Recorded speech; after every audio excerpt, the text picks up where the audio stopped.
What's going on, everybody? My name is Ryan. Welcome back to Doki Doki Literature Club Act 2. This is episode 6 of my playthrough. I'm pretty sure it's episode 6. And in the last episode, we finally got to the new stuff. We saw YAE bullying Kozu now, which is not right. Kozu needs to be protected at all costs as well. And we ended it off by having a conversation with Yuri and Monica, and Natsuki has just joined the party. So without further ado, let's get into it, shall we? Muramoto-san, why don't you come join us? We're just discussing the club stuff. Oh, did you finally decide to join after all? She takes a seat next to me. No, that wasn't it. I was just trying to give some suggestions for the growls. Just then I hear a loud sound from Natsuki, more specifically her stomach. But before that, I'll be right back. I click a rush over to the cooking area to see if I can still buy Natsuki a hot meal, but I realize it'll probably take too long. As I run quickly, I spot a rack with pre-packaged sandwiches. Grabbing a couple, I quickly pay for them, as well as a cold bottle of energy aid. Nice. From one of the small coolers, I rush back. When I deposit the sandwiches in front of Natsuki, once more she gives me a suspicious look. However, this time she just quietly takes them and begins unwrapping them slowly. I exchange a brief look with Monica. Her expression is placid, not giving away anything. After tentatively sniffing the sandwiches, Natsuki begins chowing down, nearly in desperation. Hey, slow down. Don't want it going down the wrong way. This is to prove my point. She begins choking hard. Coughing hard. Grabbing the energy, she opens it, gulps them down. Damn, that's much better. Why did you buy these for me? Huh? She's asking now instead of before? She must have been half delirious with hunger. Trust me, it has nothing to do with Chiba, I promise. You won't owe me anything. Uh-oh! Uh-oh! Uh-oh! Are my ears burning, or did somebody mention my name? Think of the devil, and she shall appear, apparently. Cut to the odds sitting next to our table now. Natsuki's instantly on edge. Yuri's a bit nervous. Monica's stone face, and I'm making sure my expression is neutral. Cut to the odds looks us all over and focuses on me. Shizu-san, is that correct? That's me. You mentioned my name. Anything I should know about? Don't do anything stupid, Brian. Wasn't planning on it. Even as I say that, I have to restrain the impulse to say something snarky. You just came up in conversation, that's all. If you could just stand up and walk away from me, Kotonoha, that'd be much appreciated. You creep me out. Kotonoha smiles and sits down at my right, her fake smile plastered on her face. What were you talking about? She looked at me with a very curious expression on her face. Somehow I get the feeling that I need to be very careful how I choose my words around her. It's like whatever I might say right now to her will be used against me or the girls in more ways than one. Just talking about all the popular people in school, like you and Kawahashi-san. Kotonoha just begins to laugh. Oh, that's so. Is that why you're sitting with another popular girl, trying to climb the social ladder? Ryan? Meiji's voice is a stern warning. He must be feeling my rising anger. Thankfully, that's enough for me to keep my cool. Sano-san and I were in the same class last year. We were just talking about her new club. A club, you say? Kotonoha turns to Monica with a curious expression. Weren't you in the debate club until recently? Yes. I was their vice president. That's right, I remember now. You quit a while ago, didn't you? It's a shame to hear that. I heard you were quite an impressive figure there. The way she speaks, it sounds sweet, but it's a sweet scent that would lure you into the lion's den. Like some sort of rich harpy. Last week I felt really at ease with her, but now, it's like there's something sinister about her. This conversation is like a chess game. The slightest slip up and blood will run. YAE's way easier to deal with than this, Kotonoha. Could she be affected by whatever happens in Act 2 as well? You flattered me, Chiba-san. I wasn't that impressive. I beg to differ. You really are your father's daughter, after all. Ugh, that gets Monica's attention. I can tell she's trying really hard to maintain proper etiquette. Thankfully, she seems to ease back into it. I'll let him know you said so. Kotonoha stands and looks down at Monica. She then turns, looks at me, then back at Monica. When you next see him, of course. Of course. Oh, she knows. She knows something. But Kotonoha bows and walks away. Why do I get the feeling that she knows about me and Monica? What do you mean? I feel like she knows Monica is staying at your place. Damn, I think we're gonna have to be extra careful. No kidding. What the hell was that all about? Natsuki just glares at the relating rich girl. Your guess is as good as mine. I see Yuri looking a bit tense. Monica sees this too and looks over at her, concerned. Yuri, are you okay? I'm just a little tired, that's all. I was up late last night reading. Of course you were. I keep telling you to sleep, you big dummy. She's right, you know. I know you enjoyed reading a lot, but you really should try to sleep more. I'll try. She looks at me and Monica quickly before turning away again. Well, let's finish up our food for now. Lunch is almost over, after all. The conversation is a bit more subdued at first, but soon the unpleasantries with Kotonoha begins lifting. Natsuki, after a brief hesitation, scarfs down the sandwiches, washing them down with the energy aid. As we continue talking and eating, however, the mood lightens slightly. We talk more about mundane things, mostly. I keep my focus mostly on Yuri for the time. Her smile slowly starts to return as we continue talking. I do occasionally look over at Natsuki, but she seems to be in better spirits now, too. She behaves a lot more like her Act 1 self, teasing Yuri, but for the most part, she's laughing. Monica and I exchange brief glances every so often. Mostly they're ones of concern or worry. As we're talking, I see a small group of students gathering near one of the windows. YAE is among them, just looking out the window. I can't hear what the group is talking about, but when someone reaches over to her, she slightly flinches. I guess she thinks that she's not visible, because the look on her face seems to indicate something is happening. Quickly, though, she's surrounded by her male harem, so no one can see. What the hell does she think this is? An ecchi high school anime? I put it out of my mind, not wanting to get involved. Not involved. After a while, I look at Michi's phone. Ah, crap. Lunch is almost over. We should get going. Haha, right. I wouldn't want to be late for my next class. Yeah, I guess not. The four of us clean everything up. Monica quickly tells Natsuki and Yuri that she will see them at the club. The two club members quickly take their leave. Monica and I quickly nod at each other. Monica lowers her voice and leans closer. So after everything that happened today, are you still going to head home or stop at the club later? I'll head home. Mostly because Kotonoha might know something and we shouldn't be seen together in public. If if you can manage it, come home using the space classroom. I can try, but I'm not sure if I can make it make it so that any door I use doesn't revert. Right. Well, hopefully she won't have you followed or something. I'll take the long way home if necessary. Okay, see you at home then. Sounds good. I grab my tray and walk over to the nearby garbage cans to dispose of all the trash. As I leave the room, I think I can see Mori walking quickly up to Monica. However, since it looked suspicious just to watch and not wanting to be late to class, I quickly leave and head back to class. Okay, so we're not going to the club. Got it. The bell rings, signaling the end of the school day. I grab Ichi's books and the other school supplies and begin putting them away.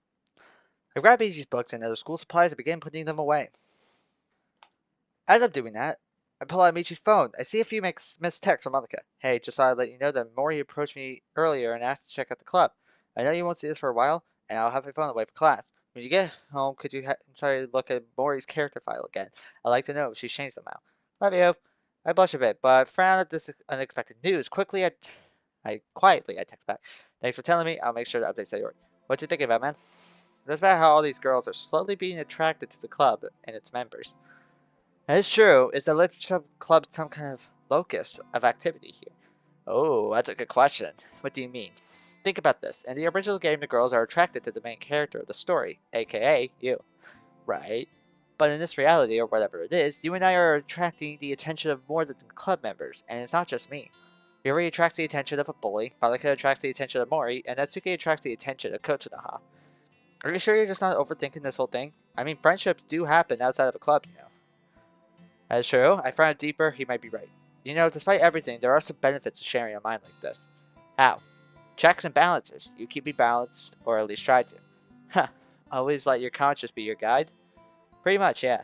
I'm trying my best, man. And I appreciate that. As I'm finishing putting Michi's belongings away, I see Michi's phone screen light up.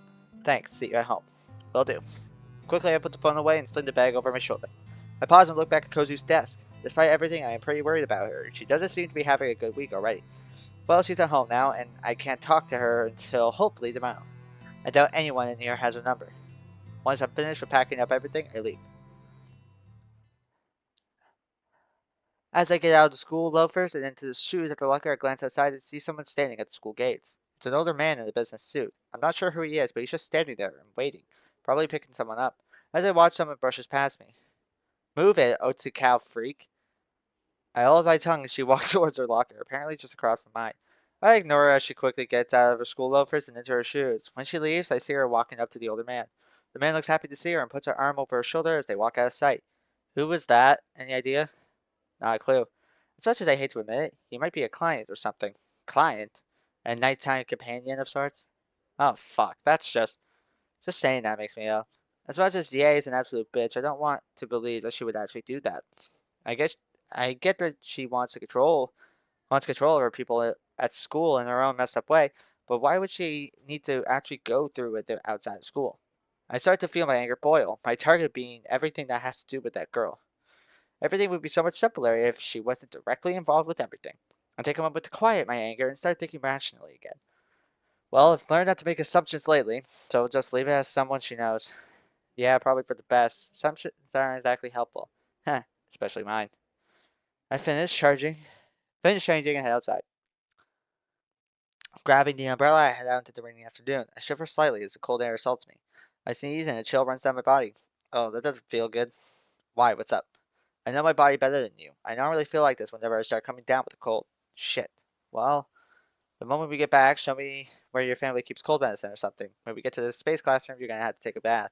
Yes, Mom. Don't start with me, young man. Yeah, yeah. After we both chuckle, the two of us fall into silence. I speed up, partially because I wanted to get Meiji home so we can bombard his body with medicine and warmth, partially to check on Maury's file. As the two of us are walking past an alley, I hear a female voice gasping loudly. I stop and look down and said, "Alley." Holy shit, yay. The fuck? The man from before is, god damn it, what the fuck is going on? What's happening here? I have no idea. For some reason I keep watching. It's none of my business, but I'm sensing that something is off here. The man is currently feeling Ye's breast up, but Ye's expression is all wrong. Can't we wait till we get home? Shh. The man covers Ye's mouth with his hand and continues. I'm not sure whether it's because of the Michi's body suddenly becoming ill or my own disgust at what's going on, or a mixture of both, but I feel nauseous. Just then Ye says something that causes me to freeze. Uncle Senpai, please, not now. Let's just wait until we get home, like always. Uncle? Oh, excuse me. Did she just call that man her uncle? I'm fucking speechless, especially while sensing her reluctance. Shit. This changes everything. She's starting to struggle now. You're such a tease. You don't get off on this, Dacha princess? Not in broad daylight, please. Holy shit, this is happening. This is really happening. I know I'm angry at her, but nobody deserves this. It's difficult to excuse her actions, but this... Ugh! Man, this is truly inexcusable.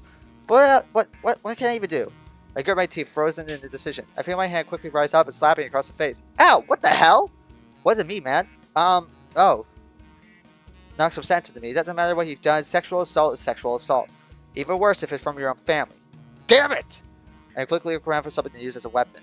Nearby I spot a few large rocks. Feeling the anger rise within me, I try this time to channel it towards the so-called uncle instead of Ye. Don't lose it, you hear me?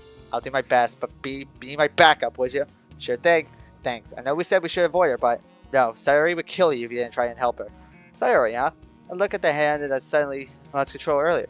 She couldn't have, could she? Oh shit! Does Sayori... Not there. Please, I'm begging you. I'll do whatever you want when we get home. Are those tears? She's crying? Shut up, bitch. Gah! Did he just... There's no denying it. This is rape. You motherfucker! I grip the stones in my hand tightly and walk towards the alley. This man stares at the now unconscious form of Ye as she slumped over. Look in his eyes. God, I could see the family resemblance. He's just starting to remove his clothes when I make my move. Without warning, I throw one of the lighter stones at him as hard as I can. It hits him square in the shoulder. Ow! What the hell? He turns to finally seize me as I toss another rock up and down in the air over and over. An unlimited grin spreading over my face. Ah, too slippery. Well, I won't miss with the next one. What was that for, whelp? I toss one stone and catch it, slowly allowing myself to grow even angrier and try my best to direct it towards this irredeemable bastard. Ha, my bad. I thought I saw a spider on your head, so I was going to kill it for you. He glares angrily at me. You have a death wish, punk? I was going to ask the same of you, bastard, since she's your own niece? Man looks down at Yang, then back at me. A wide, unhinged grin spreads over his face. Let me guess, my toy has done something to you, eh? Wanting revenge, are you? I can give it to you if you want. Look, my pretty little doll won't even know. She's wide open. Stop it! Stop it! Look, she's unconscious and available. What better chance for you to get some well-earned payback, huh? He removed her hand from her, and I can see that it's slick with something. And it's not the rain. No, there's no way. My face doesn't change, but inwardly I'm just in plain shock and my blood runs cold. He beckons me to her like he's sharing his fucking food. That's it, you monster. Now all my rage is immediately just directed at this man thing. No matter what kind of girl YAE is, this creature is even worse. I approach him. No, it. I slowly allow myself to get consumed by my fury. It is still amused. Ignore it as I rush the creature, two heavy rocks in each hand. Time to make it scream. Time to make it bleed. Oh, to hear the sweet sound of its skull imploding. What a delightful sound. Don't kill him! Hearing this causes me to briefly hesitate, some of my anger diminishing at being interrupted. This waste of space doesn't waste the opportunity. It brings it back and smashes it into my chest. I throw it back, colliding with a few wet cardboard boxes and refute. Mere moments later, the beast looms over me. Grabbing my neck, it hoists me up, squeezing tightly. I see spots around my vision as the scum begins choking me out. I struggle, but it's obviously still stronger than Miji. Despite this, I glare at it, which looks amused. You should have just taken my kind offer, punk. Now I have a second toy to break. And then I feel my leg move of its own accord. Gah! I'm suddenly released, coughing and gasping for breath. Looking over it, I see it clenching at the spot between its legs. I take it in huge lookfuls of air, grateful for whatever my body is doing. This time even Michi's angry. Ryan? What? Oh, God, Michi, kill that bastard! With pleasure. Oh, shit! I stand and grab the two rocks I've drawn. I can somewhat feel the world around me glitching, but I don't care. My target is before me. I loom over it, raising the stone in my hand. I bring the rock crashing down. At the last possible moment, my hand slows down. Now, instead of the sound of his skull imploding, I just see the monster's eyes roll back into its head. It slumps over. I just stare down, no expression on my face. I drop the rock and walk over to this piece of human filth. Suddenly, the reality of what I just done hits me and my blood runs cold. What the hell? What came over me? Is he dead? Let me check. I quickly kneel and feel for a pulse. Thankfully, he has one. He's also breathing as well. Oh, thank God. I turn and make my way over to YAE. She's slumped against the wall, eyes closed, but thankfully she's breathing as well. Frowning, I tried lifting her princess style, but being Michi's weaker body, it isn't helping much. Fuck! She's heavy. What now? Carry her piggyback. Huh? Carry her piggyback. I used to do this with Sayori all the time when we were younger. I looked down at the still unconscious girl. Okay, let's do this. It takes me a while, but eventually I have YAE position, so she is resting against my back. Grabbing her legs, I lift her up into a piggyback position. I ignore the occasional looks I get from passing people as I continue trudging towards Michi's house. I can't believe I'm doing this. I can't believe that just happened. My question is, where the hell are we taking her to? I can't believe I'm doing this. I know I feel the same, but no one deserves that. We're doing the right thing here, even though I don't know what to do next. Miju doesn't reply to that as we continue making our way back to his house. I try to keep the umbrella over YAE as best as I can, but it's hard with how I'm carrying her. Eventually, we're on Michi's street. I'm finding it harder to carry her. Michi's muscles are being pushed past their limits. Are we taking her inside? Michi's muscles are about to give out when I lay the still unconscious YAE on one of the couches. I collapse onto the other couch, panting heavily. I think I should really start working out. Could it hurt? Ryan, that you? And then the hall I hear Sayori's concerned voice. I'm home. I brought a guest. Just give me a minute to recover. Alright. I lie there for a while, panting heavily as Michi's body recovers. About 5 or so minutes I get up. I grab a glass, fill it with water, and practically down 3 glasses before my thirst is quenched. Fuck, that was... Damn. I'm sorry about that. I told you to keep it together, and I'm the one that tips the scales. No, man, don't worry. It's not your fault. Anyone would have lost their cool in that situation. Put the glass in the sink and head to the space classroom's open door. I reach the door and stand outside. Just as I figured. You're soaked. I look down. True. I look up at her again. Was that you? Were you the one who began taking control over my body? Where's YAE? She's lying on the couch right now. She isn't bleeding, is she? I shake my head. I'm just as surprised as you are that she hasn't woken up yet. Just as I say that, I hear some groaning from the living room. The universe just loves proving me wrong, doesn't it? You make it too easy sometimes, man. I'll be right back. I hurry back into the living room, see YAE slowly sitting up. Oh, what? Where? She locks eyes with me. You? I stand my ground as she tries her best to stand up. Where's my uncle? Where did you take me? Is this a kidnapping? I narrow my eyes at her. Is she really asking for that fucked up beast? I've never dealt with sexually assault women before, not even movies or anime. It even lasts teenagers under those conditions, but it just sounds fucked up to me. Since I don't even know what to say to you, I kind of keep a natural tone, as I still dislike her, but at the same time, I cannot just give her the cold shoulder right now. You hit your head pretty hard back there. Just lie back down. However, she doesn't stop, only struggles to get up again. She's acting out of fear and pride. I guess she hasn't processed the whole ordeal yet.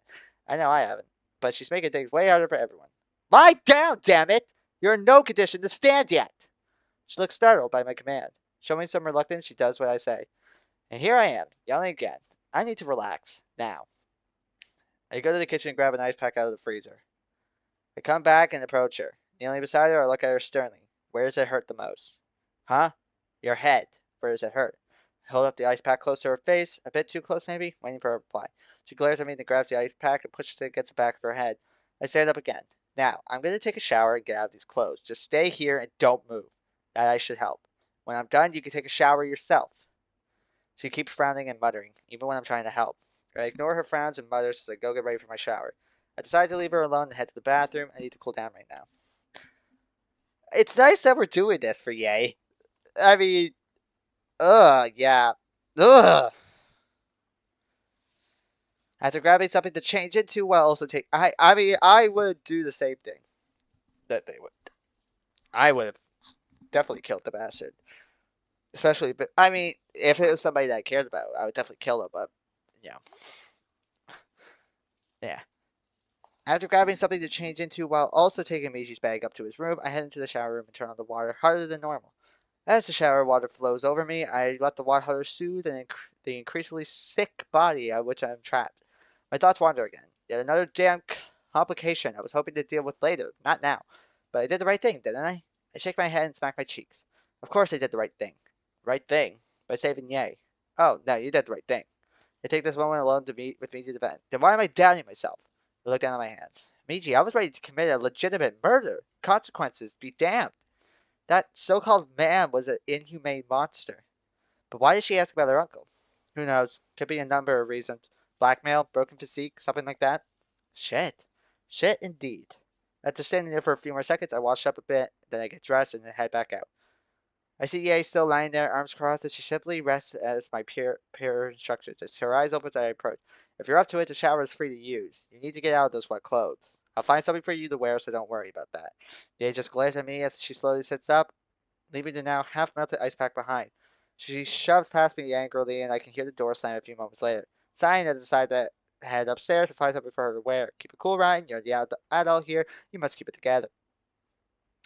Find a pair of jeans in the kiddo's room that will fit YAE along with some other garments. I can't find any shirt that would fit her either, but Miji suggests using one of his sweaters or something. I dig through his closet and find a larger black hoodie which I pull out. Satisfied with my choice of wardrobe for our impromptu house guests, I walk back downstairs. I pause outside the shower room. Out of the corner of my eye, I see a concerned Sayuri standing at the entrance of the space classroom door. How May managed to miss that, I'll never know. I have a change of clothes here. The door opens quickly. A hand reaches out and motions for me to hand her the articles of clothing. Without another word, I place them in her hands. The door slams in my face. Sayuri and I exchange a concerned glance, but mostly she's concerned. I'm just fretting in frustration. Honestly, I'm completely clueless about what to do here. As I hear the water shut up again, I walk over and lean against the closet door. I keep my voice low. Is it too much to ask for a simple thank you? That's not how she works, Ryan. She wasn't always like this, you know? I raise an eyebrow. Really? How do you know? I think she turned out this way because of me. What? Sayuri, another confusion. Okay. What are you talking about? She sighs softly. It's a long story. It's not your fault that YAE turned out like she did. You won't agree when I tell you what happened. Okay, now I'm a bit more concerned. Alright, but you're gonna tell me and Monica later. Sayuri nods and slowly walks back deeper into the classroom. Shutting the space classroom door until only a crack is left open, I head back out into the living room. Taking a seat back on the couch where YAE had just been laying, I lean back and look out the window at the raining landscape. This is getting out of hand. Like, really out of hand. We don't need any further complications, damn it! Ryan, take a deep breath. Heeding to his advice, I do so a few times, forcing my body to relax. I rub my temples, suddenly feeling mentally and physically exhausted. God, what the hell do I do? We don't have enough time or resources to deal with this situation, along with everything else. I know. I sigh. We already have enough on our plate as it is. I really should have just called the police and let them deal with the situation. Why hadn't I? Wouldn't it have been the right thing to do? I am just so damn tired. You mean I am, right? Despite myself, I chuckle softly. Alright, smack. Smart. Alert. What? Smells like? Yeah, your body is tired. I meant more my mind. I put my head in my hands and rub my eyes tiredly. I feel the same way, believe me. I can only imagine. I continue rubbing my eyes. All I want to do right now is curl up in a soft warm bed, cover myself underneath a weighted comforter, and sleep the sleep of the dead. As much as I want to, the day is far from over. I have work to do. I open my eyes slowly and stand and stretch. Then I head back to the space classroom. When I reach the entrance, I slide the door back open all the way and call for Sayuri softly. Yes, anything wrong? Not sure. Could you check on Mori's character file for me? Oh no, Yae's gonna see. No, Yae will see. No, I could no. Oh come. Quickly I relay the message Monica told me about Mori joined the literature club. Sayuri looks a bit shocked by this revelation. What what do you think this means, Ryan? Your guess is as good as mine. But one thing's for sure, this brave new world we're in is definitely a lot more dangerous than before. Guess so. I'll go check now. Sayuri quickly rushes over to the computer and begins to search. As she's doing this, I hear the shower water go off. Goes in the door almost all the way again. I make my way to the shower room door. I wait outside the door, leaning against the wall and staring at the door. About after 5 minutes, O'Hara hustles and turns. If she wasn't a bitch, she actually somewhat looks okay. Huh, alright, not too bad, I guess. At least she's drying some new clean clothes. Yae looks at me with anger in her eyes. What the hell are you looking at? I'm the adult here. I need to keep it cool, or I won't be any better than that starry excuse for a human that is her uncle. Guess I'll have to wait until she cools down. Any better? I ignore her remark and pour it into her head. Her anger only increases. Guess that's the kind of person who hates being ignored. I wonder how her parents are with her in general, or if she has anyone like that in her life. Not that it's any of your business, but it feels better than before. Just then I hear her stomach growl. Look at her. Follow me. Let's get you something to eat. She has a protest as we head out to the kitchen. Well, that seemed to work for now. Though I don't feel it right. Let's see how this goes. Okay. 27 minutes. We'll call this an episode. Well, that'll do it for this episode of Doki Doki World of Dreams Act 2. Wow, what an episode. What an episode, ladies and gentlemen. Holy shit. Well, we saved Yae. That's for certain. We had a moment with Kota Daha at the beginning. That was definitely a little tense, but we saved Yae. We saved Yae, and now Yae is currently in our house, which is a little weird to say. And Sayuri says that Yae is the way she is because of her, which is going to be interesting to find out. I hate Yae with a passion. I think that's the point of the character. I think Morbi Dev did a great job with Yae's character, because you definitely fucking hate the bitch. But I think I would have done the same. I would not have let her get essayed like that. But anyway, that'll do it for this video. Feel free to let me know what you guys thought about it down in the comments below. Feel free to leave a like. Feel free to subscribe. Feel free to do whatever. It is completely up to you. Also, feel free to check out my merch store down in the description. You don't have to buy anything, but I would appreciate it if you would at least check it out. I hope you all have a great day. Hope you all have a great night, great afternoon, a great evening, whatever time it is for you. The link to this mod will be down in the description as always, as well as my Doki Doki World of Dreams Act 2 playlist, so you can go back and check out the other videos you might have missed. I love you all, and I'll see you all in the next one. Peace!